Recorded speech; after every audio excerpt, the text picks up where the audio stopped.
Welcome to episode number 7 of the Veto. That isn't the first time I've said episode number 7, because there was an episode 7, but it didn't survive the great OBS fuck up. So this is episode 7, and hopefully this one actually makes it out. So that's the best start to the series. This one is going to be a Flashpoint special. We're going to talk all things Flashpoint, the good, the bad, and the ugly. We'll be hitting all the numbers, and we're going to start with the good. We're going to start with the success stories. So, Wolfie, let's just throw straight to you. Give me a team, a topic, anything, something successful, maybe a successful team, maybe a successful storyline. Where should we start this one off? I think you've probably got to start the ball rolling with G2, because a lot of the success stories that I sort of see coming out of this bracket are arguable. You can play the devil's advocate on them. You can look at the teams they're coming up against. You look at the form of those teams, and you can start to make your excuses, right? You can make your arguments why certain teams are underperforming and why you're seeing teams flying through. G2, for my money, have had probably the hardest run out, bar maybe Mouse Sports. They've obviously Faze. Again, you can make the argument either way with Faze. They've just not looked the same. Carrigan hasn't quite had that immediate X factor. You know, he comes in, he just bumps the team. That hasn't happened. Twist kind of hasn't gelled for my money there either. But obviously, 2-1 against Heroic, right? Second best team in the world. That's a big, big fucking win. And honestly, taking down NIP in their current iteration is a big fucking win as well, right? Device comes over. They've been looking pretty hot, admittedly shaky at times. Obviously, the Anonymo game, we'll go into that, but they looked a little bit shaky there. They had some issues, but it is still a team who, you know, we were heaping praise on, saying they had a lot of potential, a lot of opportunities, and they're coming up against this G2 roster that it hasn't worked for me yet. There's been sparks of it. There's been moments, but they haven't really gone, and I haven't really looked at them and gone, yes, this is what I expected from this G2 lineup. This is where I wanted to see them, and they're now starting to hit that form. I think to really call it a success story, they're taking out Mouz, who are a team, again, sort of on this growth trajectory, I guess you could call it, but they're looking really damn solid, G2. They're starting to actually work out that Nico shouldn't be AWPing all that often. They've transitioned into, I think Malek pretty much said it on HLTV confirmed, they've pretty much transitioned into Amanek is the CT AWPer now. He just is, and that's how it should be. Jax has come back in with a fire in his ass, and he is really starting to pop off. And it feels like the pieces are actually starting to work together. Yeah, it's kind of a shame we lost that last episode, because I went on some mental rant about how this is just like unbelievable with G2, and like my brain just doesn't even function when I see them like performing so well. And I kind of stand by that. They're probably the most surprising team for me right now in Counter-Strike, because when they initially brought in Nico and into the end of last year, there was like so much hype, there was so much to build into, and they were on such a good trajectory before Nico came in. And even if, you know, some people might say, you know, Nico's too big of a personality, he's going to unset the leadership balance or whatever, or, you know, he's going to come in and take over the team. Irrespective of all of that stuff, you had to still look at the move and say, you've got such a high caliber player coming in. You've got a system that already works. You've got, at that time, Kenny S was in relatively decent form, so you had a well-rounded team. So you looked at it when it all came together at the start, and it was almost, how could this not work? How could this not be a top 5 team? How could we not now start pushing forwards and start to really take on the Astralises, or very end of the year Astralis, or Na'Vi when they got it together, or a Vitality? And you really looked at it in that sense. But obviously since then, it didn't pan out very well. End of last year into the start of this year was really kind of falling apart. And even at the start of this year, I still had a reasonable amount of hope that they were going to turn it around. And I thought, you know, how could it be going this wrong? What, maybe there's just a few tournaments. Maybe it's just, you know, this online era or whatever. And for them to continue plummeting, and then to remove Kenny S, to remove their AWPer, move to this system where now it's more so Amanek, but certainly at Pro League, it was more so Nico AWPing. And then it's instantly just started working amazingly. They look great in the group stages. They have a great performance at the Pro League overall. They come here, and they're just lights out. They're just beating teams. They're beating Heroic, who might be the best team in the world, or maybe just below Gambit. But certainly in a European RMR event, they're probably the favourite to win it. So G2 is just, it actually blows my mind how good they're playing. And I can't actually believe that just removing Kenny S and then going into some weird AWPing situation, bringing Jax, it's just almost unfathomable for me to understand how they went from looking so kind of dreadful at the start of this year to suddenly looking like Nex is like some god IGL, like they're super proactive on the CT side. Nico's back in sick form. Jack's a player who's been on the bench for ages, suddenly comes back and he looks reinvigorated and has none of the problems that kind of, maybe problems is the wrong word, but at least showing a lot more of the strengths that he hadn't shown to not get picked to play in the roster initially when they had still had Kenny S. So from all angles, it's just so bizarre. And then their run through Flashpoint, kind of probably the hardest bracket of anybody, and beating Heroic pretty convincingly. That could have been a 2-0. So from every respect, I just can't believe it. I can't believe how good G2 are playing. And we'll probably get onto it towards the end of the show, but I haven't picked who's going to win Flashpoint 3 yet, but it might be G2 at the moment. And if 2 months ago, I'd never have said that. No chance. No way. So yeah, I can't really believe how G2 have turned it around so fast. Yeah, I honestly think they've just got the perfect timing with the perfect pieces coming together. Like, finally working out that Amanek should be CT AWPing. Amanek really seems to be having a resurgence. I mean, he was secondarying a lot under Kenny, right? But he's picked this primary role up and honestly looks really damn good on that primary now. He looks consistent CT side AWPer, and you don't need the big flashy CT AWPer anymore. You just need an AWPer who can sit, get his kills, right? Make the trades available and efficient, and then you can win out CT sides on most maps. So he does that very damn well. Obviously, you get Nico on a rifle, you get a Nico on a fucking rifle, like that's where he should be. And then Jax, well, I mean, he must have been in AIM Lab, 8 hours a day, 5 days a week? Like, he is just looking unreasonably fucking crisp right now on the rifle. Like, everything he does, his aim, his spray control, his awareness, it just seems to have gone up 15% since he went to the bench. Like, he has been, I have no doubt, grinding his ass off, and it is really starting to pay off for G2. Again, it's just all these little pieces coming together at the perfect moment for them because it's building into that major. Obviously, you know, lots of RMR points on the line, and with the roster changes they've been making, they need to be getting some of these big finishes if they are going to be qualifying. So they're putting themselves in a really fucking solid spot right now. And I mean, it segues quite nicely to another very transitional roster who are doing a lot of good work right now in the form of Mouse Sports. And the only reason I say G2 maybe, you know, a little bit higher up than Mouse Sports is, again, I can make, for all three, honestly, of the matchups they've had, you can make the argument, right? Fnatic have looked absolutely shocking, which is really gutting, but they have. They just haven't been hitting their form. They've been, you know, getting slapped around in some fairly low-level competitions, and they've just not been hitting their mark. Big, again, I mean, I watched the Big Sprout game in the full because they both play in ESEA Premier at the moment. Obviously, Big got relegated from Pro League. Again, you know, warnings, alarm bells. That game was very, very close when it shouldn't have been. Big just don't seem to have that lethal edge at the moment. And when you've got a team with some of the caliber of, you know, Frozen, Bemis, Rops, they are just going to put you to the sword. I think arguably Astralis is the best win out of the three they've got. Obviously, they've gone 2-0 all the way through. Astralis definitely the most impressive. Obviously, taking Nuke off Astralis, it definitely feels like, again, Astralis are trying to lean back towards Nuke being the powerhouse map. They've picked it a lot more recently with the new roster. It feels like they're trying to make that happen, so to take that off them is a great start. Then a really solid showing on Overpass, Frozen topping pretty much all the stats. It's a really solid performance from a roster that I think, 3 episodes ago, we were looking at after bombing out of a couple of tournaments and going, how does this work? Where do we make the changes to make this a reality? But it feels like Dexter's gone and grinded and got his game up to EU standards. Plus, he started to implement his system onto the team a bit better, and it's all starting to come up in their favor. Yeah. So with Mouse, like, if you just look at the big events, their trajectory after they got in Dexter was just a complete disaster. It was, I'm pretty sure they were last place at Pro League and Katowice. And Pro League ended almost exactly 2 months ago now, or at least when they plummeted out in the group stages. So, like, I know they played, I think, some Snow Sweet Snow or whatever, like, in between, and they played really well in those. But realistically, in tournaments of this caliber, I never really count those results, to be honest. Especially with the kind of format a Snow Sweet Snow has. So I never really count those events. So still, for me, the trajectory for them was still massively underperforming.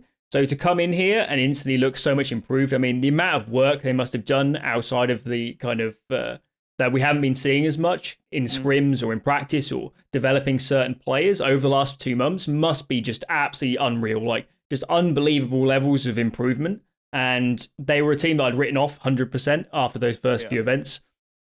Maybe a bit early, but it was so disastrously bad. It was falling apart on all levels, strategically going wrong. A-Core wasn't working. Even someone like Rops wasn't enough to get them even, they were coming last place at these tournaments. They couldn't even drag them past whoever just above that sort of level would be, or Fnatic perhaps at this sort of level. So I kind of written them off, and I didn't think they were going to turn it around. And then watching them play at Flashpoint, sure, their bracket was certainly easier than G2. There's no doubt about it. Fnatic kind of falling in half at the moment, seemingly every issue comprehensible, but irrespective, they played very good CS against Big and Astralis. They immediately somehow Dexter's turned around the system. Like the amount of work he must have done as well, potentially with Miffa as their coach, just to reinstate a system, get a system rolling. Maybe they just couldn't get it going at the start. They didn't have enough time, but certainly the amount they've come along is unbelievable in the kind of strategic side of things. A-Core suddenly looks reinvigorated. For me, the jury's still out for him at the real top level, but these are good signs. And then Frozen's having a great event, and of course, Rops is, if people haven't realized it yet, Rops is one of the best riflers in the world. He's probably comfortably a top 10 player, and if Mouz win this tournament, if they come top 2, then we can have bigger conversations. Is he a top 5 player? That's really the level he's punching at the moment. So there's a lot of things to like about Mouz Sports. They've surprised me so much, and of course, not dropping a map throughout the entire tournament. They must be, it must be the only team that can say that for sure. So I've been amazed by how well they've been playing, and pretty much every round I bet against them. I never formally entered the bet anywhere, but every round I would have bet against them, and every round they 2-0'd. So I'm an idiot. I don't know why I get paid to do this. Good shit, Dexter and company.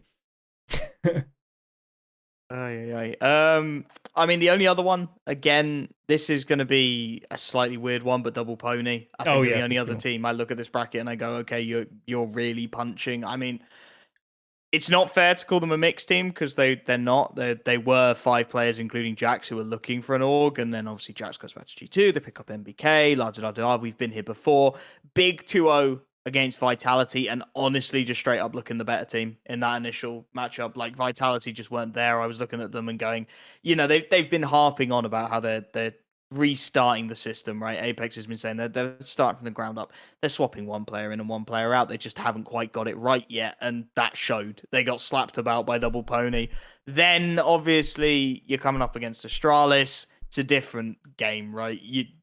Sixth man becomes fifth man, whatever. It's a completely different ball game to swapping straight in out. So they get slapped around there a bit. They drop down into the lower bracket when they then have to face off against Anonymo, and Anonymo have looked really damn solid, is what I will say. They've been an org who've been rattling around Premier for the last couple of seasons. They were really our surprise dark horse going into the playoffs of Premier last season. And again, this season, they're looking to continue that form. They are slapping around these tier 2, tier 3 teams with ease. They are just cruising their way through.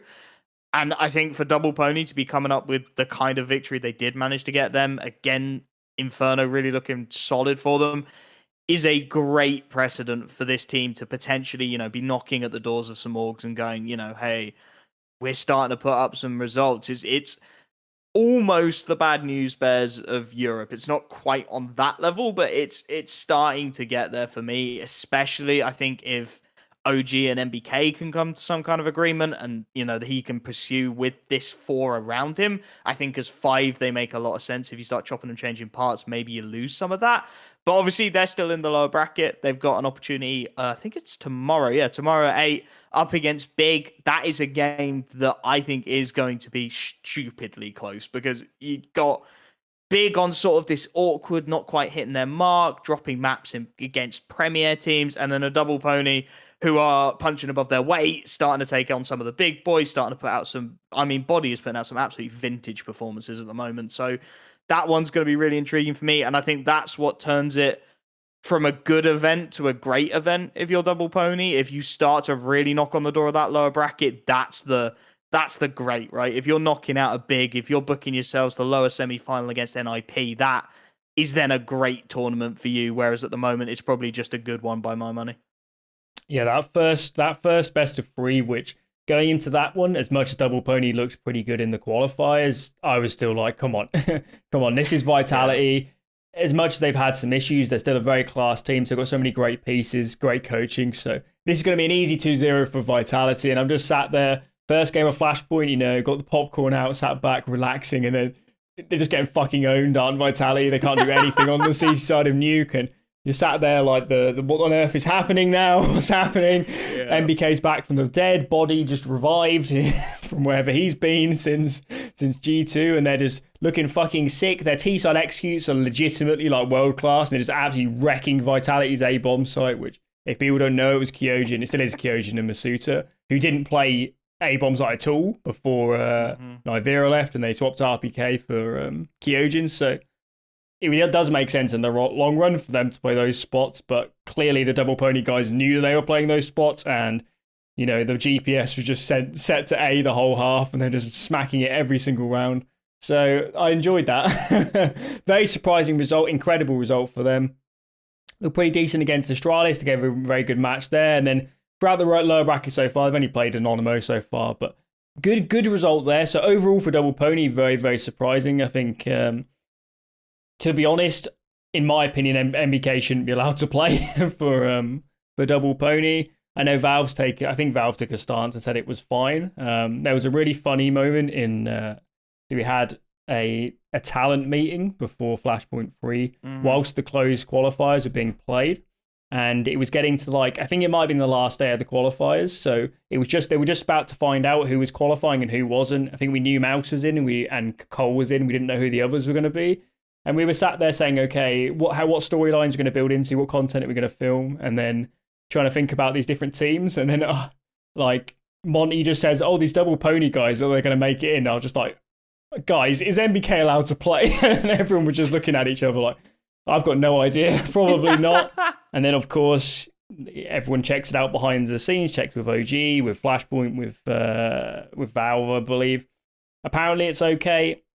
Not sure I entirely agree that he should be allowed to play, but irrespective, it still was the same team that played in the qualifier. So you get the storylines from there, and they played pretty well there, and they played pretty well so far at the start of Flashpoint. So for them, good stuff, and certainly for them looking for an org, you couldn't really ask for much better than this, especially beating Vitality on debut, at least big event debut. They're kind of in a weird position. It's kind of the same with the Hyenas guys, where it's like it's very difficult position to be in because they're not just going to sign for any old org. It has to be a reasonable amount of salary, and you know they have to be probably an established org that can send them to events when it goes back to LAN. So it's not as easy as just you just take the first offer that comes. They have to sit it out, and there'll be certain players on that sort of team that's saying, okay, let's take this offer. Come on, we can get salaried now. And the more experienced ones are saying, no.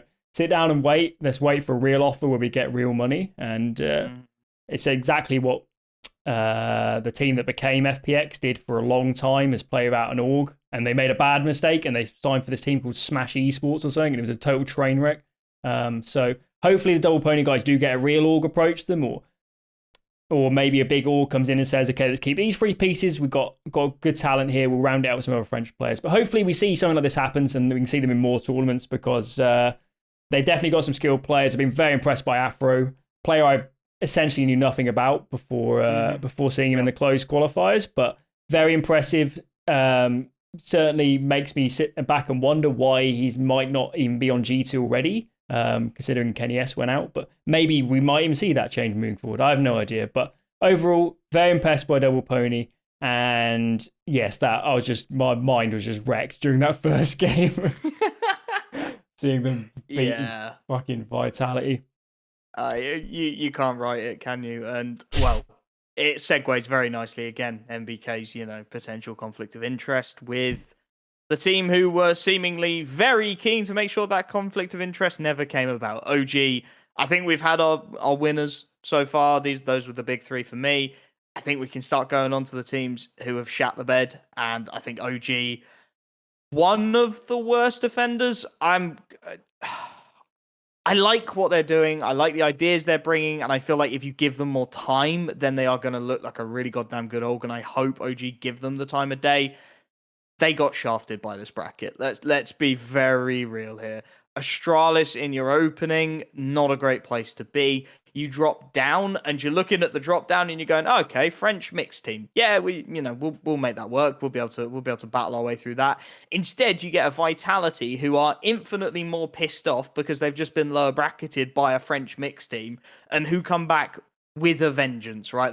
They clobber their way through Dust 2. They really do. Zywoo, inhuman rating. I think he averaged a 1.49 over the series. Like, it's just the Zywoo and Shock show was really what it looked like to me. And I think it was really unfortunate for them. I think wrong place at the wrong time for OG, right? They've brought Flames in. They've had some good initial showings. I think this is the point where the honeymoon period is starting to end and you've got to start hunkering down and really start to work out how are we going to get these new players into the system, right? Where's Nico going? Where's Flames going? How do we juggle around the existing pieces? Does Valde move? Do I move if Alexi B's looking at it, right? It's that time of year. It's the making the big changes so that they can bounce back into the later parts of the year. And I think it was just an unfortunate timing. I mean, I don't know about you, but I just think wrong event, wrong time, was never going to end amazingly. And when they get screwed by a bracket like that, it's just recipe for disaster. Yeah, I mean, yes and no. When they debuted, it was, what was it, Blast Showdown, where they beat Astralis with Flames on debut. Very impressive from the onset, with almost certainly next to no practice, playing very good Counter-Strikes. So in that respect, I'm not going to give them a free pass and say that it's too early into the lineup to have good results, because we've already seen it. And my expectations for them was to play a lot better than this. So yeah. And then in terms of the bracket, you can say Astralis and Vitality are big names, but certainly coming into the tournament, nobody would have picked either of those teams to win it, or maybe even neither to make top 4. So as much as, maybe in retrospect, or if you look at the bigger picture of Counter-Strike and you say, okay, they played Astralis and Vitality, I mean, if you told anyone that a few months ago or towards the end of last year, you would have said, yeah, okay, you're just out of the tournament. There's not really a lot you can do, but considering their recent form, recent changes, both of those teams, OG should have chances to take both these series at least 3 maps and potentially win them. I would have taken OG to beat Astralis, and I would have taken OG to beat Vitality. And everything on paper says to me that this OG team is going to be very impressive in the long run. I love this team so much more than the old team. I like the way the roles are playing out. I like how they're using Flames. I like how Nico is kind of in the same spots as Eater, but he's just such a more dependable player. And Alexi's got so much more freedom in how he can call the game when he's got riflers that are, riflers that are more versatile, and you can trust them to go in first and get aggressive. You can trust them to play late round as well. So I like the team a lot, and I was really disappointed by them. I don't think it's kind of crisis stations. I don't think the team's just going to fall in half. Or I suspect they'll level off to a nice bottom end, top end level, maybe slightly higher in the long run. But at Flashpoint itself, quite disappointing. And they were definitely a team I was looking at and saying, going into it, this team could place top 4 if they get a good bracket, considering what I've seen so far of them. So I was disappointed in that sense. I don't think it's kind of disastrous in the long run. But I was just disappointed not to see more games of OG, to be honest, because I do like the team. So that's probably a main thing that disappoints about OG. I'll just give a quick shout out. The only other kind of success story I wanted to mention was actually FPX. And FPX, they're already out of the main tournament. They'll be playing tomorrow on the B stream, I believe, because Valve needs placings. It needs exact placings to give the RMR points, so they've got to play a bit longer. They're out of the main bracket, so they can't win the event or anything now, but I think they played some really great series and really great Counter-Strike, and I said in a tweet that, in my opinion, this FPX team right now is playing the best CS that any Flashpoint partner team has ever played. I'm not sure who else would be in contention. You're probably looking at MIBR from Flashpoint 2, who could have been in the final. I'm tempted to say Cloud9, but I just can't remember a great result for Cloud. If they ever had a really great series, I would say Cloud9, certainly. But in my opinion, FPX is the best showing we've seen from a Flashpoint partner team. And because they've done it in such a kind of polar way to a way a lot of the Flashpoint partner teams, at least initially, were looking at it, where FPX surely isn't spending that much money on that team. They're not got all the big names. They haven't got incredible facilities or whatever. They're just a good mixture of players, well chosen. They have a good coach in Devil Walk. The system makes sense. They're planning in the long term. It took a long time to get an in-game leader in, but now they have Emmy. It's all actually building in towards something. So I like a lot of things that FPX are doing, and I really hope, presumably, when the other Flashpoint partner teams buy back in and they get rosters again, they don't just drop loads of money and make random rosters and bring loads of disparate parts together. Do it properly, get the right players, get GMs, get proper coaches, and plan for the long term. Because this is what happens when you have a core that plays together for a long time. And this FPX team, in my opinion, is only going to get better. So just want to give a brief shout out to them and kind of diss the other partner teams for not doing the same. Right, so where were we? We're still on the disappointments. So I guess another one's Faze. Faze is another team that shit. Every time I see Faze, I have like Semler ringing in my ears saying that they're going to be sick and they're so hyped and they've got all the right pieces. And again and again and again, I look at the roster on paper and I'm like, this team makes so much sense as long as Brokey's good. Like, this team makes so much sense. They've got all the right pieces. They've got twisting star roles. They've got Cold Zero that can play any spot in the game to a high level. They've got Carrigan, who we know can make teams work together quickly. And it's just not materializing in the slightest, is it? They are, in terms of like a true meaning of disappointment, they're a true disappointment because we want to see so much more. We want to see them playing great CS. They had a good series against G2, but to go out to Sprout, a team that, you know, Sprout plays some good CS, but if FaZe wants to be a top 5 team in the world, they need to be destroying a Sprout. They need to be absolutely ruining them with some of the players they've got. So I don't know what you think about FaZe, but in my opinion, they're kind of the true definition of a disappointment at the moment for the roster they have and how they look on paper. Yeah, the only argument I've seen is I've seen some people saying maybe Carrigan doesn't want to do that again, where he's had a fair few teams in the past now where he comes in, immediately makes an impact, and then they plateau pretty hard. I've seen some people on Twitter and on Reddit and all the rest of it arguing that, you know, maybe he's trying to put in a longer term system, maybe he's playing the long game, but you're absolutely right. They can't be going out to Sprout.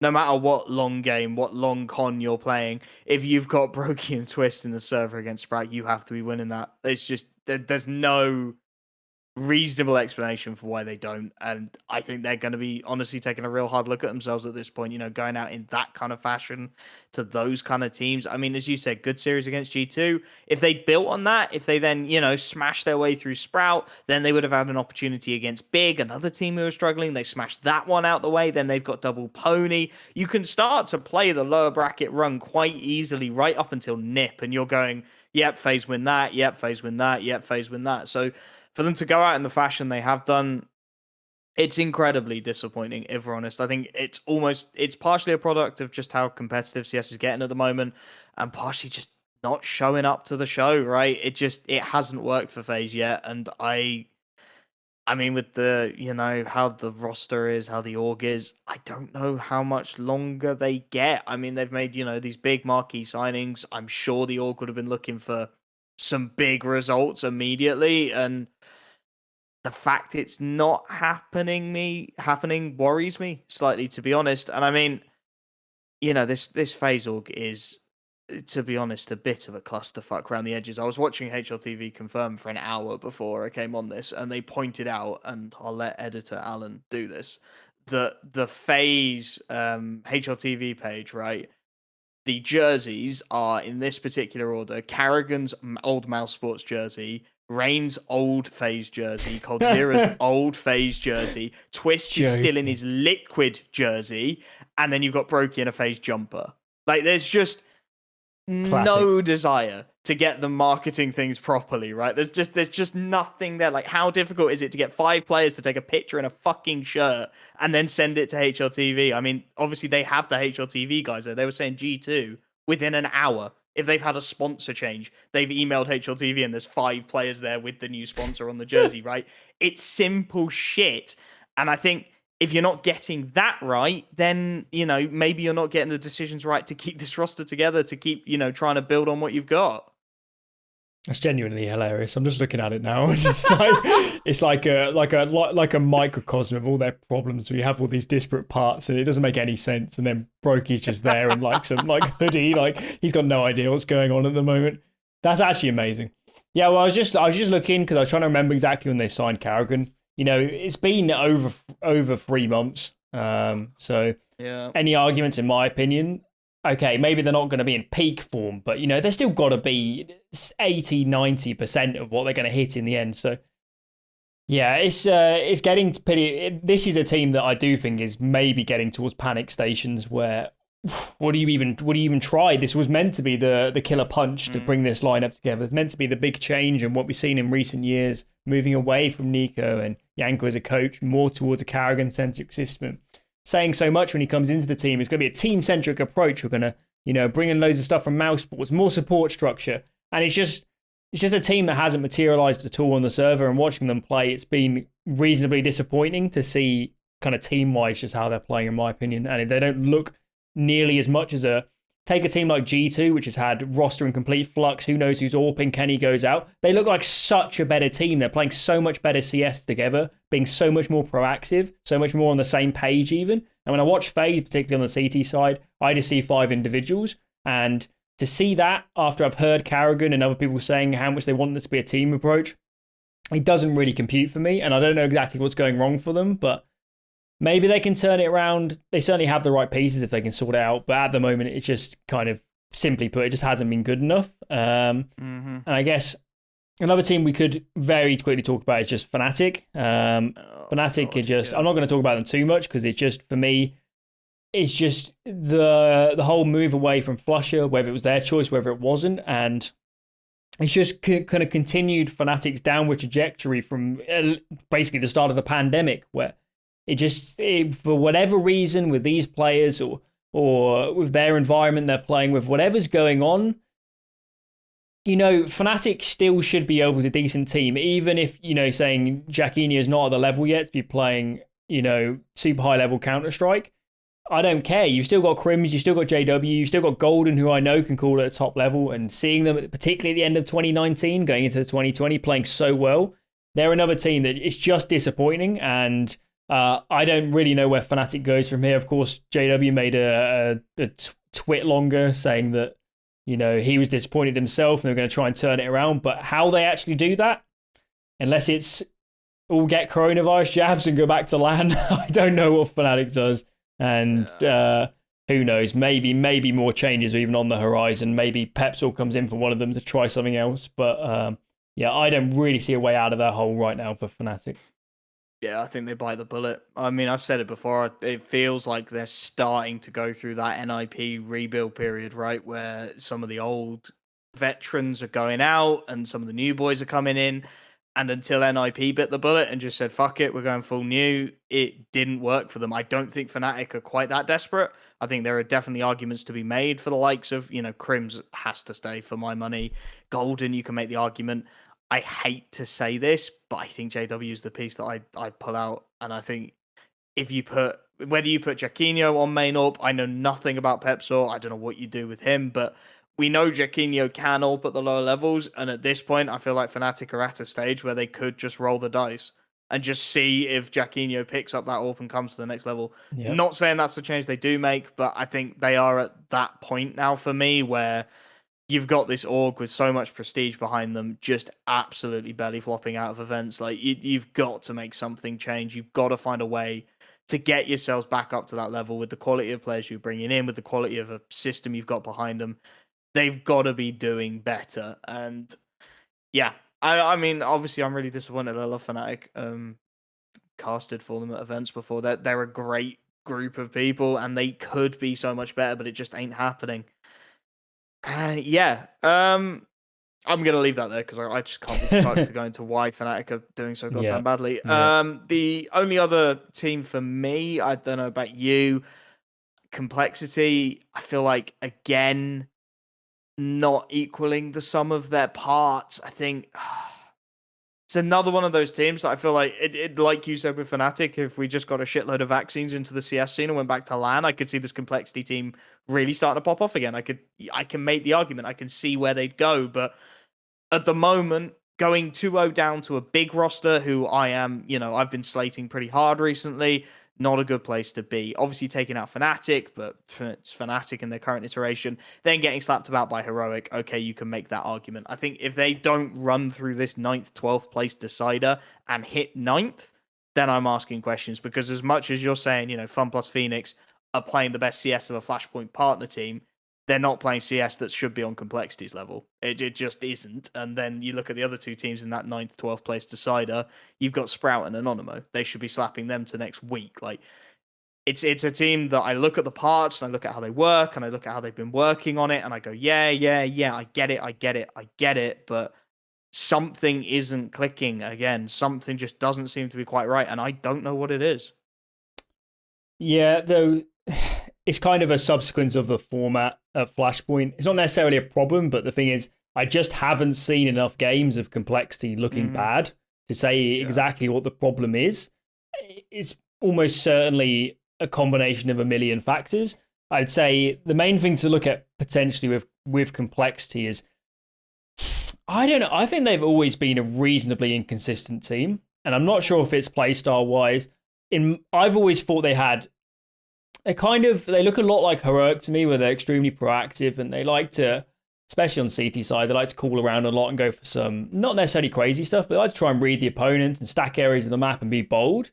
And potentially, if you're calling in the wrong way, if you're making the wrong decisions, if your prep isn't right, okay, then you can call yourself into bad situations. So potentially that's what's going on, where maybe their prep isn't quite right. Maybe they've got themselves kind of they've gone down the wrong alley in some senses in some of the rounds they want to be running, and they've tricked themselves into thinking in practice this is the way we need to play. And then you come into a game and you're playing in a full-on match against a team like Heroic, which are going to throw a lot of things at you, and they're making the wrong calls in the wrong place at the wrong time. Blame F can't keep up with Caden in that scenario. So I'm not sure exactly what it is, but I think it's certainly a case of complexity needs to go back to the drawing board, because they definitely got all of the pieces. I mean, we say all the time, definitely the terms like firepower, a load of horseshit. It's so overrated. It doesn't actually matter that much, how much skill you've got in the lineup. Mouse Sports is going to place top 3 at this event, and so many of these teams we've talked about are more skilled than Mouse Sports and have better players individually and better pieces, but they are functioning better as a unit. And that's when you look at some of these teams, not so much for complexity, but definitely take a team like Fnatic or OG, at least at this tournament, Faze. They're just not working together as well. They're not making the right calls. They're not being proactive enough. They're not, they're just not playing as good Counter-Strike fundamentally. So I don't want to harp too much on complexity, because I don't think they had an awful tournament. I think they had some bad maps in some of these matchups, but I think they'll level out okay, but certainly for them internally, this will be a case of going back to the drawing board, make some changes. We know Blame F is incredibly studious and he can just watch a bazillion demos, so I'm sure he'll be watching them all back and thinking about what to change. But you've got a good opportunity now, probably a bit of a break, which was probably not that long a break actually, but you got some time. Watch some games, watch some Gambit, watch some VP, watch some Na'Vi, watch some Heroic, watch some G2. Mouse Sports maybe, bring in some new ideas, come to the next tournament loaded up with new shit, and just go out there and play some good CS, because we know they can. So there's complexity. Any others you fancy? I mean, to be honest, we've pretty much nailed it for me. I think the remaining teams. I'm not going to say the other one. I would say I do think Vitality have been reasonably underwhelming. I know they had a good game against OG, but it's just that first game was so disappointing for me that they seem to be slowly turning around through the bracket. We'll see how they play against Heroic. I suspect that will be quite Heroic sided, but for Vitality, we'll see how it plays out. But based off that first series alone, the RPK swap wasn't looking so brilliant, was it? No. in that one. So let's move it along. So I'll give you the choice. We can either go into some drama talk now, or we can preview the end of Flashpoint, the last few matches, who's going to win, and we'll go into that end. So what do you want to go for? Your choice. Should we do a nice Flashpoint bubble? So we'll do the preview, we'll do that, we'll basically bubble that event, and then we can go into all the crap that's been going on, because I feel like that way, if people can't be fucked to listen to two morons talk about Nip and Anonymo for the 30 billionth time, they can just skip the end, right? I think that's the best way to do it. So previewing what we've got left to come. Obviously, as you said, tomorrow, Vitality, Heroic. I do want to take a look at this lower bracket before we really get into anything, because it is, let's be honest, a fucking spicy lower bracket. You've got Vitality, Heroic. On the other side, you've got big double Poney. Whichever way that one goes, I see Nip taking down the winner in the next. Then you've got the winner of Vitality Heroic taking on Astralis. Again, both teams arguably looking at the redemption arc. You got Heroic down here, arguably best team in the whole damn thing, and they're really starting to scrap their way through. I back them to maybe make the run all the way through to the lower final. Then them taking on NIP. Yeah, I can see them doing it. I can see NIP maybe having moments of magic, but in all reality, should be Heroic's game all day long. And then they get to face the loser of the only game left in the upper bracket, bar the grand final, which is G2 Mouse Sports. And I mean, if you looked at this bracket initially, that's not the two teams you're saying are sitting there right now, right? You're looking at the Astralises, arguably the OGs, maybe the Vitalities if they'd hit that form and had started to make their way through. And then on the other side of things, the Heroics. They're the obvious missing piece. Arguably, Faze could have come back and had a good tournament. Arguably, NIP could have come through as well. So I honestly think that upper final is probably going to be the most intriguing game we get probably out of this whole tournament, because you've got on one side of the equation this resurgent G2, right? That the pieces are starting to work, the bits are starting to come together, and then you've almost got the same storyline on Mouse Sports. You've got this team who are almost at this point, honestly, rags to riches, right? Looked utterly awful, have gone away, have spent some time working on their game, and are now starting to come back into that vein of form that we expect of Mouse Sports, that we expect of these individuals. And I think because you've got those two almost, not quite, but almost mirrored storylines, you've come into this game and there is a lot more than just the money and just the RMR points on the line. Both of these teams have a point to prove right now. Both of these teams want to say, we are going to be standing up and be counted in the top 5 teams in the world, right? And because of that, I genuinely think that's probably going to be the spiciest matchup of the whole thing. Yeah, so going into Flashpoint again, going back to this meeting we had as all the talent, we were speaking about how to build storylines into the event, and what I said was, in my opinion, the overarching storyline of this whole tournament and kind of the whole scene in general at the moment is that the old guard is having really big problems, and their teams are all in flux. So as much as Vitality and Astralis have had okay tournaments so far, at least going into the tournament, big changes. Vitality look like having a lot of problems. Take those teams, take a team like Fnatic, who historically have been very strong, and these sort of teams, they've all been falling off, and it's all the new guard that's coming up. It's the NIPs with the whole reinvented roster bringing in Device. It's Heroic with 10 days or something after a roster change. They place amazingly at Pro League, unbelievable. And Mouse as well, now looking great here. And G2, even if they've got some old-time players, is this roster, is this iteration, brand new team. So for me, that storyline is starting to really play out now. And of course, with Flashpoint in the hype video, it's all build like Kingslayer, and it's all Astralis trying to take down Astralis, knocking them off the throne. It's all building onto this. It's all meant to be coming together like this. And it has played out, in my opinion.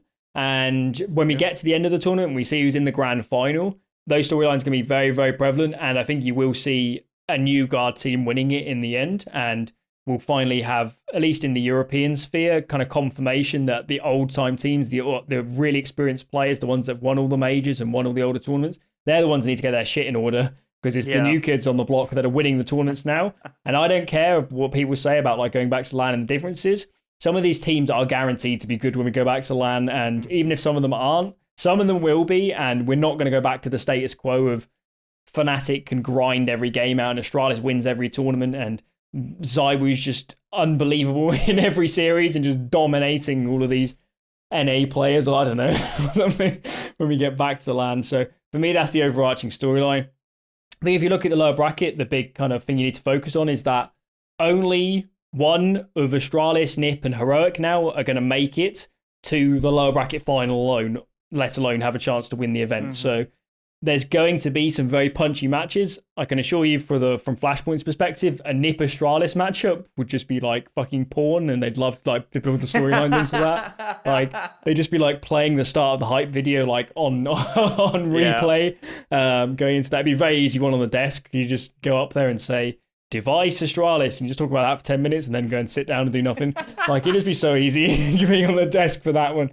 But yes, the lower bracket's going to be fucking wild. I don't know who's going to come out, but it's a very good advertisement for double elimination here, because this is kind of the whole point of double elimination. It's not only that the teams get a second chance, it's that fundamentally, we just get so many more good matches out of a tournament rather than a single in bracket. When somebody's out, it's over.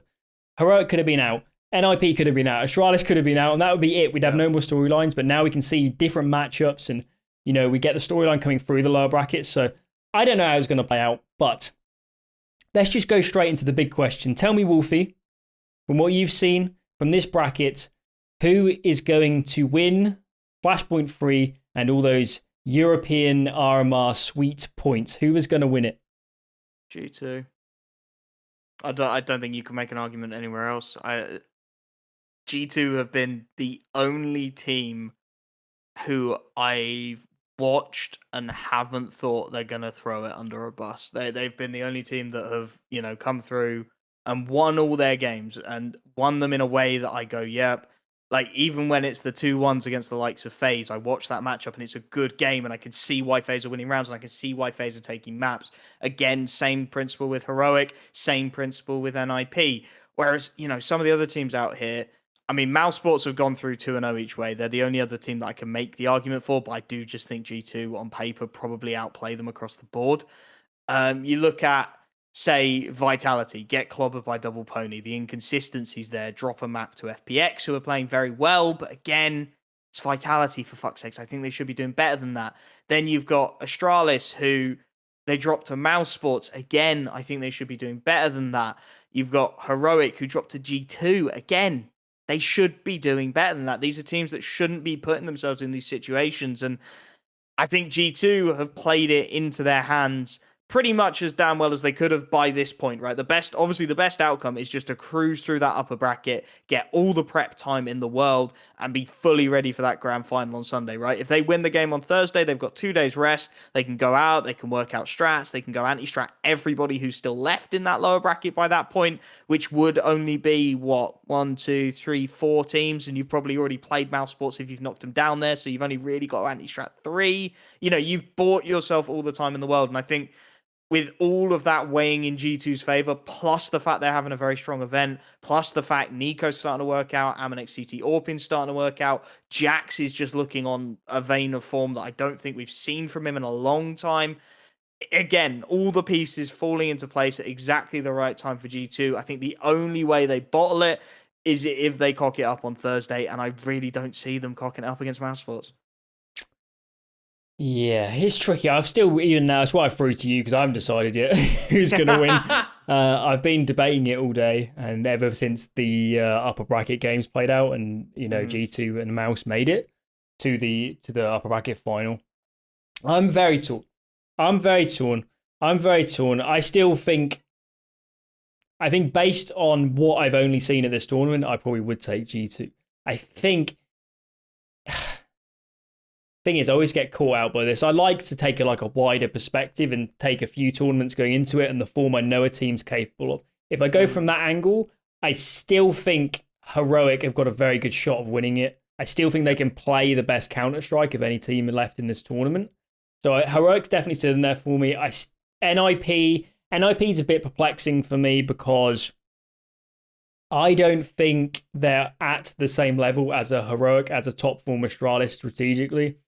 I still look at them play, and they're still rough around the edges. They've still got a player like ZTR trying to be integrated. Of course, a Device move, as much as Device is an incredible player, he's not just going to slot in day one and just be peak level Astralis Device. So NIP is a tricky one. I could still see NIP winning the tournament. They would have to improve a bit. They'd have to sort out their map pool a little and maybe add a bit more to their playbook. I'm not sure. Maybe it's hurting them not having Fret talking all the time. I don't know. I still think they could win it. So I'm tempted to say what will happen is whoever comes out of the Heroic Astralis NIP part of the lower bracket is going to win the tournament. And I do think by the time we get to the grand final, it will be fucking crazy. Like the teams have had to play their way through it, and with such a stacked lower bracket, yes, I'll take Heroic. I'll play devil's advocate. I do think G2 have a very good chance. I've been very impressed by their CS, but whoever comes out of this lower bracket is going to be some serious fucking form, and they're going to want to win the tournament. So I'll take them, and then I guess the other team we should just shout out is Mouse Sports in this scenario. I'm kind of in the boat of Mouse Sports have played very well. They've played some excellent CS, but I just feel like when we get to the crunch time, the really big games, and whoever comes through this lower bracket, whichever way Mouse go, even if they beat G2, I just feel like they're not of that caliber. And they wouldn't, even in Astralis, if they played them again in Astralis, change their map picks a little bit. And yeah, I just can't. I don't know how you feel about Mouse Sports, but as much as they've played well, when we're getting to the business end, when the pressure's going up, when there's so much more on the line, and whoever's coming through the low back is going to be in sick form, I just can't see Mouse winning that game. So yeah, I'm with you 100%. Genuinely, the only reason I go with G2 rather than whoever's coming through that lower bracket is I look at teams playing and prepping. If you're in that lower bracket, if say it is Heroic who come through it, they're playing Tuesday, Wednesday, Thursday, Friday, Sunday, right? That is literally the only reason I make the distinction. I think if you take G2 and a Heroic on a level pegging, you get a series like you did in round 2, right? You get a series where it goes to 3 maps. It's competitive across the board. Arguably, probably more competitive because they've had a little more rest, right? But for a team to play and because of the stacked level of the lower bracket, prep that hard, right? I mean, you look at Heroic have got Vitality, Astralis, probably NIP, then probably Mouse Sports. None of those games are Heroic looking at and going, yeah, we could skimp the prep a bit. Let's start looking at the next team up. Let's try and get, a day and a half prep in for them. We'll only do half a day for this. Every game is full prep, full concentration, really having to send it if they want to make it through. And I think that at the end of the day could be the difference maker when you've got a G2 team who, if they win one more best of 3, they're chilling for 2 days. They can prep hard, they can they can do whatever the hell they want to get themselves in the right frame of mind rather than having to drill out these online best of 3s. I mean, I'm saying that, and then the thoughts going through my head, they've been playing a shitload of CS. They should be used to this, but it does make a difference at the end of the day. So, I mean, I think the finale of Flashpoint is going to be unreasonably stacked. It has set itself out to be an absolutely fantastic tournament, and I mean, as you said, I love the format. We're going to get the best team of the entire tournament winning it. We're not going to get any cheeky bullshit with teams getting knocked out. They've got their chances, and if they don't take them, it's on them. I quite like the simplicity actually of the format. I wasn't 100% because it's not something I've actually seen before in esports that much. Is a format like this. I feel like you see this a lot more in traditional sports where you have a very simple bracket.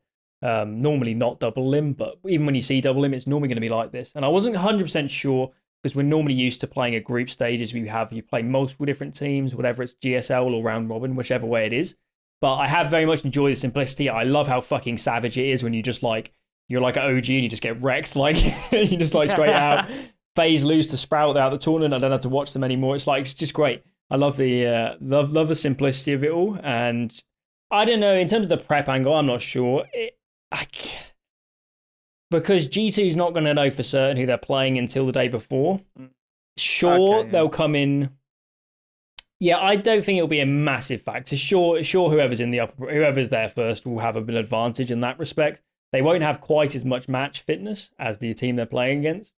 And the other reason I hesitate is because even though in this day and age, in modern Counter-Strike and modern esports, we're getting nearer a sport, we have proper breaks between matches, There used to be like ESEA tournaments, you'd have to play 6, no, I'm not even joking, you'd play 5 or 6 lower bracket best of 3s in a day.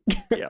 And then you get to the final and they had a format where if you're the lower bracket team, you had to win 2 best of 3s to win the tournament. And then people are completely delirious by the 4th best of 3 and everyone's just running defaults and just I remember watching all those old tournaments. I'm sorry guys, the CS was garbage. At the end of those tournaments, it was so bad, and everyone was just defaulting, and everyone was just absolutely wrecked. And I mean, anyway, in ESEA, you're just going to be absolutely wrecked by the end of the weekend anyway. But we're in a very different place now. This is every day you play a different best of 3, and I don't know, maybe a little bit. We'll see how it plays out. So I think that's previewed the end, and then if there's some whatever 9th to 12th, 9th place, 7th matches, whatever, they'll happen. Yep, they'll happen. We'll watch those, and someone will win. There's your analysis. Right, I think that ends the easy topics. So now we get onto the touchy stuff, and I think I personally should just say state for the record that I am 100% biased in this next conversation. Yeah. I am paid directly, well, I'm technically paid indirectly, but I am paid by Flashpoint. They pay me rather well to do their tournaments. I see everything that goes on the inside, and when we get into the NIP Anonymo stuff, there's nobody in the average scene or of an average viewer that has even 1% of the information I have. I'm not necessarily going to reveal very much of it, but I have a much more... I see both sides of the coin a lot more than the average person would. So I'm 100% biased, so whatever I say is probably bullshit or something, I don't know. But it's always worth stating that I am biased and whatever. So now they can't cry in YouTube comments or something. So, all right. So presumably you want to get into the NIP Anonymo. Or is there another topic you want to get into? Let's fucking start with that, shall we? Now, go for it. Obviously, Alan's full disclaimer, being paid by Flashpoint. As much as I'd love to be, I am not. I am still stuck in my current situation, so I don't have the information. I've tried to look into it as much as I can. I've got as much as I can off of statements, off of Twitter, off of everything. And despite my initial pissy tweets, I have gone back and I have sort of looked at the situation and developed what I believe to be a more fair and valid opinion of what happened. And I think my standpoint is, well, I don't think, I know my standpoint is that it was the Flashpoint rulebook that fucked it. Because... So obviously everybody knows what happened in this situation, but just in case there is the one human being who's been living under a rock, 2 rounds into NIP Anonymo, a huge tech pause, like 45 minutes happens.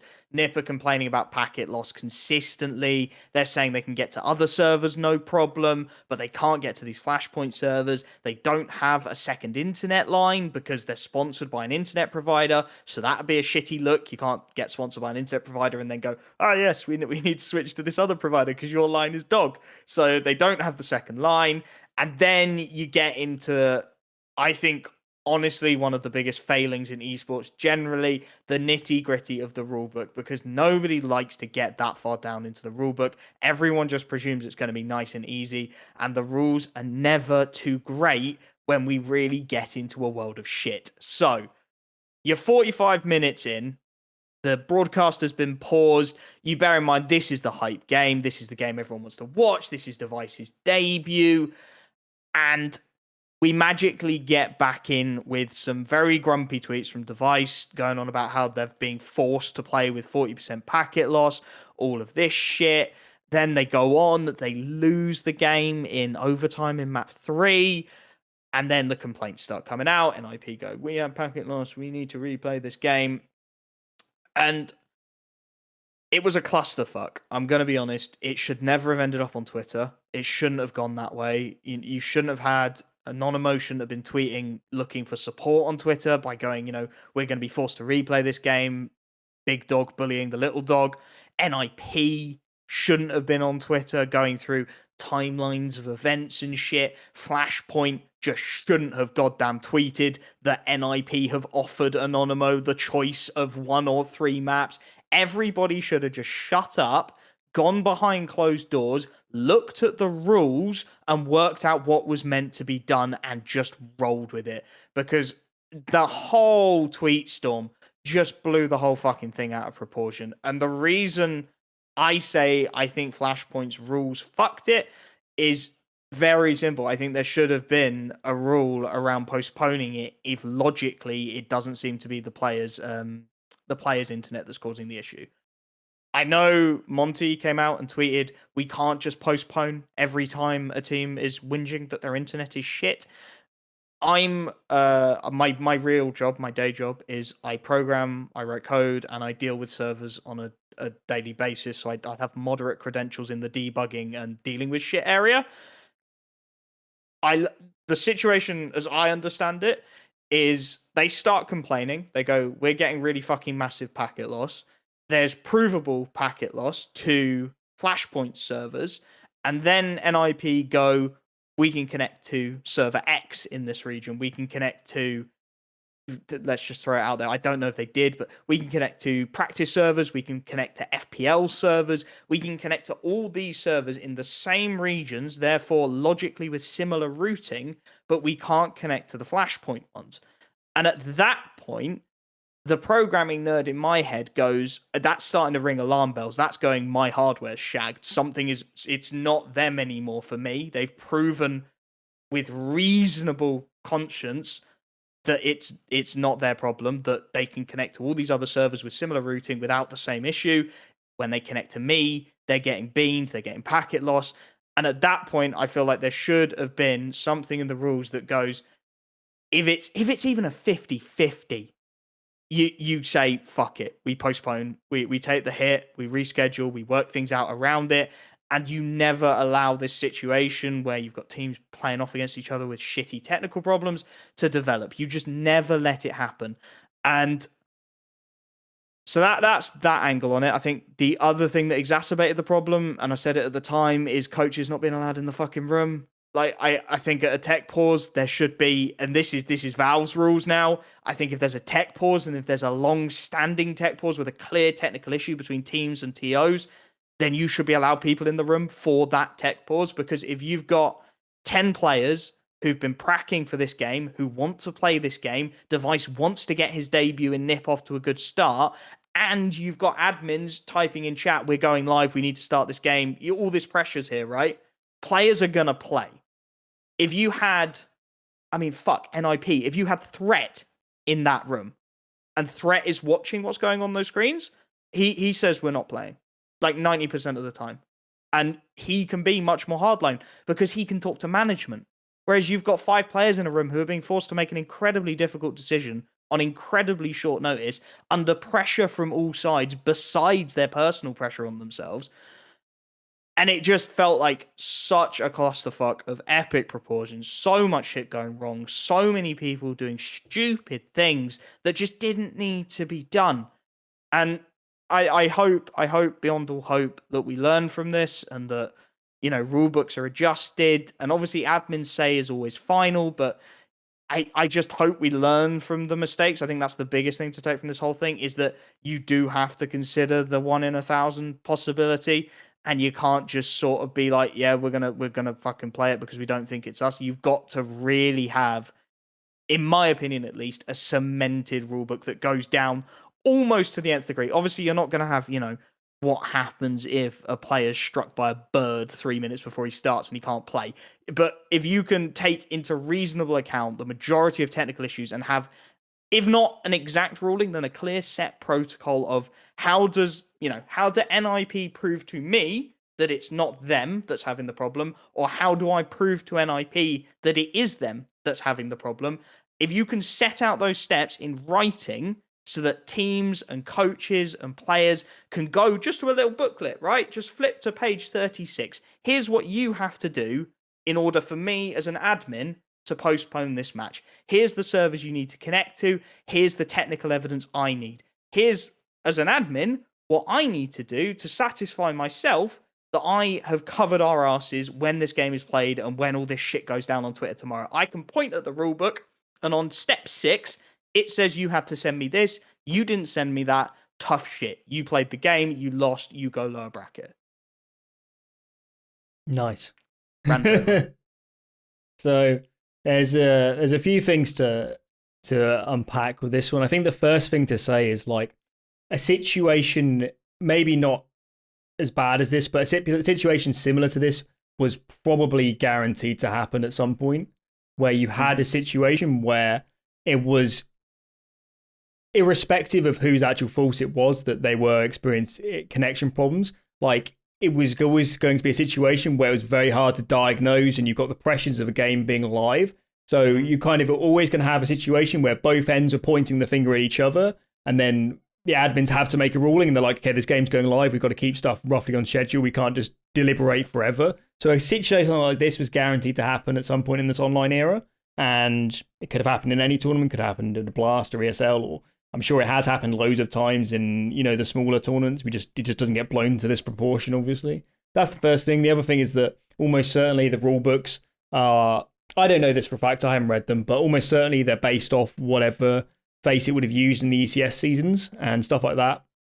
So obviously they're primarily, and early Flashpoints, they're primarily based around LAN. So presumably the provisions here for online issues, when this would never happen on LAN, obviously, the admin would just be stood there and be like, what the fuck is going on? Let's just swap the PZ. I don't know what exactly, they probably changed the server or something, I don't know. But almost impossible this could happen on LAN. So that's one thing. I do agree that it's certainly an oversight that it's just esports. Like, people don't really plan ahead as much as we like. And sure, okay, in hindsight, it's very easy to say it should have changed the rule book. Certainly, you know, if I was the person running this sort of thing, and, you know, I would have got somebody to look through the rule book and just check stuff. Maybe they would have spotted it, maybe they wouldn't, maybe it wouldn't have, I don't know. But hopefully now with this scenario, every tournament organizer is now looking at their rule book and saying, if there is a dispute over something like this, here's the evidence you need, here are the criteria, here's when it gets pushed back, here's the, you know, here's the scope the admin can act in, you know, all of these sort of things. So hopefully this never happens again, and all that scenario. So obviously that happens. They play the match, and then Twitter is just like AIDS for like the next like two days. And like the funniest part for me was that, so the match was played on the Friday. I knew on Saturday they were testing servers to try and diagnose the problem. And then I knew on Sunday, well, if I'd been awake at 3 a.m, I would have known, but I knew for the whole day of Sunday this announcement was going to come, and they were looking towards playing the rematch, and, you know, they were looking and going this direction. So I knew the whole day it was just going to be an absolute mess on Twitter, whatever the time the rematch was going to be played. So that was quite funny. I knew it was all going to like start burning at about 8 p.m. or something when the rematch was set to play. That was quite funny. But certainly I don't think any side handled the PR well at all. I think everybody was just a disaster, where everyone should have just taken a step back.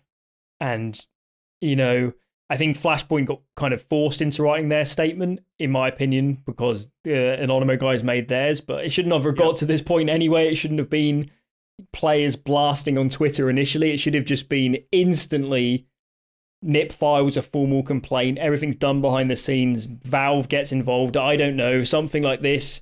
Maybe PPA gets to weigh in or whatever. I don't know. But it shouldn't just be everyone blasting on Twitter and then, like, this is not how we solve problems in any scope of the imagination. So I think everyone's at fault, Flashpoint included, for how they handled the PR side of thing. I don't think behind the scenes it was ever that, like, vicious, if that makes sense. Like, it wasn't... There were certainly heated discussions to my knowledge and stuff like this, but it was never like ridiculous levels like you saw on Twitter. And it just from all angles blown out of proportion, terrible wording on every statement, and, you know, just a nightmare. Yes. Everyone's getting everything wrong, and, you know, we need to reevaluate our PR situation in CS because, you know, even a situation like this should never have been blown into that stratosphere. As unreal as replaying a match is, which in my opinion was the right call, after the fact, it was the right call to replay that third map.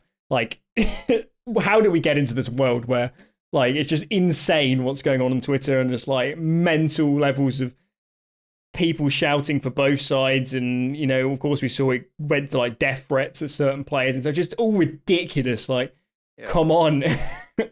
Just stop it, get off the internet, and, you know, get in proper meetings and let's sort this out. So I hope all sides learn at least that from this experience. So yeah, and at least from internally it was very odd, and all this stuff going on. And then they asked me if, like, they wanted to stop posting my Twitter segments so I don't stop getting blasted on Twitter.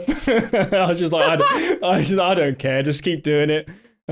So just for your information, guys on Twitter, I am not in control of Face It servers. I am not a Face It admin.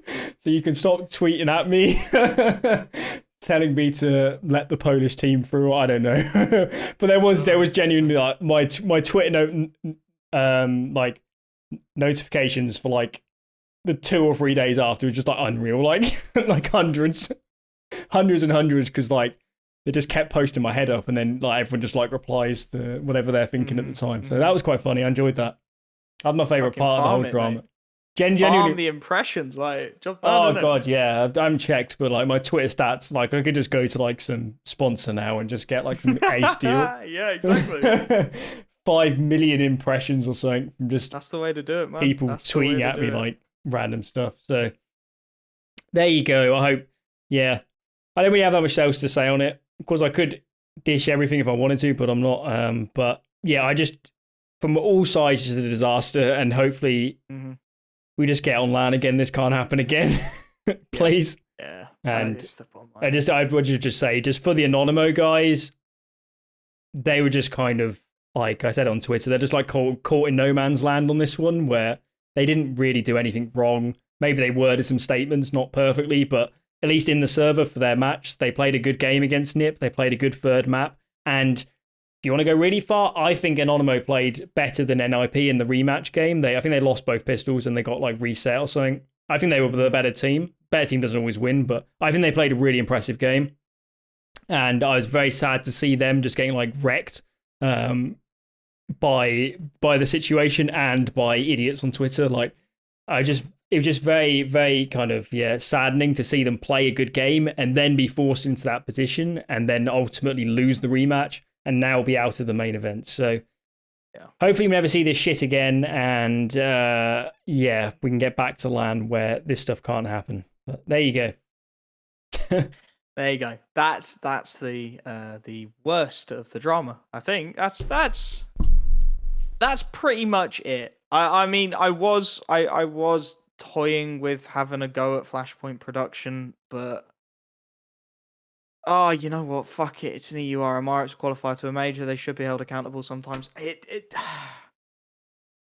I think a lot of these RMRs. I'm gonna preface this with a lot of the RMRs. I haven't watched a lot of the NA one, but I have watched clips. I've watched bits and pieces. It's Summit. They do their own thing. I've always been a fan of Summit, and theirs has seemed, from what I've seen on Twitter, great across the board. Obviously, Twitter's not going to be inundated with clips of tech issues and shit going wrong, so that might be off base. The Russian RMR, English is a second language, so some sins are forgivable. I still think that with the quality of teams they've got and with the position they're in, they could have done far better. Obviously, that's incredibly biased. I did, and again, we'll start throwing disclaimers left, right, and fucking center. I did email Epic, and I did ask if they'd have us for commentary. Me and a guy called Scriv. We got fat blanked. They just, after 3 emails, stopped responding to us. And so obviously, when I look at it, I think I should be, I could be there. I could be commentating it. The production quality of the second stream has felt a bit lackluster at times. It's felt a bit chucked together. I would say you've got the generic background splash screen, 2 teams versus in the middle, time and score, and then a big clock in the bottom saying waiting. You've got one screen with cameras, and then you've got game screen. It's very ESEA MDL before they got their act together and started, upping the production quality to where it is now, when we've got studios, we've got interviews, we've got all this stuff. I have seen them throwing some later game interviews in there as well. But yeah, again, I would have liked to have seen a bit more. And it's generally a theme I'm saying with productions at the moment, is I would have liked to have seen a bit more. Flashpoint, they've ironed out a lot of their issues very well.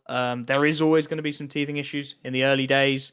Stuff like, hot miking, crap mics, I know the clean feed coming out to some of the, the restreamers, the audio was just shagged. You sounded like Terminator in several of the clips I watched. It wasn't great. And obviously that's not their priority, so it's a little bit slower to get fixed. I'd like to see these things, slapped out. It definitely felt like, to me, and obviously not going to make Alan comment on this, on day one, it felt like they could have done it with a rehearsal day. There was little things that I think maybe most people don't give a shit about, but as people who work in the industry, it really pisses me off. Stuff like standing too close together on a desk. So in the opening camera shots, you had lovely, Monty centered in camera, and then Maui Snake's nose. And then you went to Lex, and you had lovely Lex centered in camera with Maui Snake's elbow. And little things like that really piss me off because they're not difficult to fix. And all credit to Flashpoint, they did fix them. They fixed them nice and quickly. They've started standing further apart on the desks, and that issue is no longer there. But again, just take a rehearsal day, get 3 people, 3 fucking, if you don't want to pay Monty, Bowie, and Lex, get 3 people to stand on 3 crosses and wiggle about a bit and see if their elbows pop into other cameras. It's not fucking rocket science. But having said all this, generally speaking, it's been a great production. I've really enjoyed the graphic art bits, Bring the Horizon in. Young emo child in me is swelling up with pride watching Bring Me on this sort of thing. And generally, Flashpoint, for my money, are making some of the biggest strides in making something different, and different is good when everything feels the same. So generally speaking, props to them. I'm not going to rail into them too hard. I just think it's an argument for another day, but generally we should be pushing harder to produce higher quality content almost unanimously across the board. Yeah, I think something that's worth saying is something you've kind of even noticed from the outside is that it's the same with all events. They're kind of run in the sense that you kind of work things out as you go along, and it's always rushed going into the first games, and you're always running a stripped down version of the stream and the broadcast for the first few games, and then people get their act together, and certain people aren't as time limited, so they can start focusing on the minutiae. So that is not a Flashpoint problem, that's an esports problem. I do think that when I was at season 2, I saw that a reasonable amount where, because that was the first event I did, I was reasonably surprised by how much we're doing stuff on the fly, and presumably there are reasons for this where you save a lot of money by not having to day rate people for 3 or 4 days before the event. But hopefully in the future, Flashpoint, other tournament organizers, the scene in general, can move more towards let's have a concerted effort to make sure things are working before we go live. So I think every tournament has these problems, but I'd just like to see a change in general, moving away from this. And so for a very specific example, for Flashpoint 2, stuff like the telestrator was like, that was truly done on the fly. And like we would do, I literally did some of my first telestrator segments, had no idea what I was doing. They were going out live, and then we had to fix it on the fly, rather than, you know, if I was the lead person setting it up, I would have done a day before, practice them, watch them back, change them, pre-record some from day one. And, you know, there's solutions to this, but that's just a small example of where in general esports needs to be moving, so that, you know, we can hit the ground running at these tournaments. And, you know, a match like Astralis OG is still a sick game and got good viewership. And like, we need to hit the ground running in these games and be fucking sick from day one, have all the telestrator stuff rolling, have the skits going, especially for a Flashpoint that wants to have loads of different content. So it's not necessarily a dig at Flashpoint, but it's in general in esports, you know, let's just raise the game, guys. Let's just get this shit together. And like, if there are ways to do it without having to day rate people more, then do it that way. Get stand-ins, get the sound guy to go up there and have his own fake death segment. I don't know, do something like that. They did actually do that at Flashpoint 2, I think, when they got him up for a few segments just to go up there and test it out. But yeah, in general. And then I'm not going to go too much into this, but there are a lot of reasons why the broadcast for this Flashpoint might not be as good as Flashpoint 2, or might not have the same scope as Flashpoint 2 did, around budget, among other things. But it's this isn't the peak level that Flashpoint can output if they're firing on all cylinders. Hopefully towards the very end, they can get what they do have there, and have all the people there can really focus up, and, you know, they can iron out all the kinks and really nail the last 5 or so days of the broadcast. I think it has still been, certainly, I mean, there's something else I have to remember in this current pandemic environment, just alone doing it out of a studio and having skits and having, even if I'm not there, having full-on telestrator segments and trying to have bringing everything together more like you'd see in a traditional sport is still, you know, dare I say, groundbreaking. It's still very untested in the current environment. So I've got to give them credit for that. I know they can put on a better production, and hopefully they're at the good place for the end of the playoffs, and hopefully for future Flashpoints, we can have this caliber team again and we can really fucking nail it. And show people how it's done, to be honest, because at least creative wise, like that hype video is insane. Like that's what the guys behind the real heavy hitters of Flashpoint can do when they're really focusing. So let's just we've got some good pieces, but hopefully in the future, when potentially we have less problems, we can, when we're back on LAN, let's just blow the fucking door off and let's raise the bar in general for esports, because that's what everyone internally wants to do. And potentially we haven't quite seen that yet for a variety of reasons, the primary one being COVID, so which is kind of unavoidable at the moment. Okay. Where are we? 1 hour 20. Have we hit all the topics? Any more dramas you want to hit on, or have we done it? To be honest, I think we're pretty much dramaed out. Yeah, dramaed out. I think what we'll do is I was tempted off the back of that to spur into broadcast in general and what's going wrong. I think we'll leave that for another day, probably well after Flashpoint's finished, because we need to start recording these things more goddamn consistently than we do. But for now, yeah, I think this is a good place to finish it. So yeah, I can't. One of those notes we'll end it on. Just try and remember the happy stuff earlier on.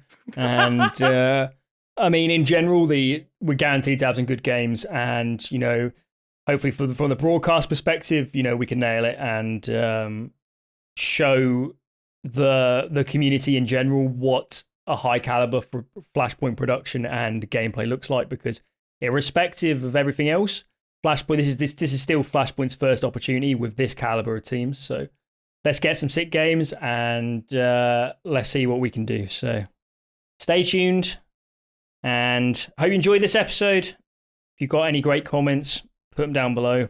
I might read them, but you'll help promote the podcast. So well done. That's it from me. That's it from Wolfie. And maybe next week, maybe a little bit later, we'll see how it pans out. We'll be back for a post Flashpoint and going into whatever's next, the IM maybe. IM Summer, I think, is the one after this. So we'll be back, guys. Hope you enjoyed that, and we'll see you next time around.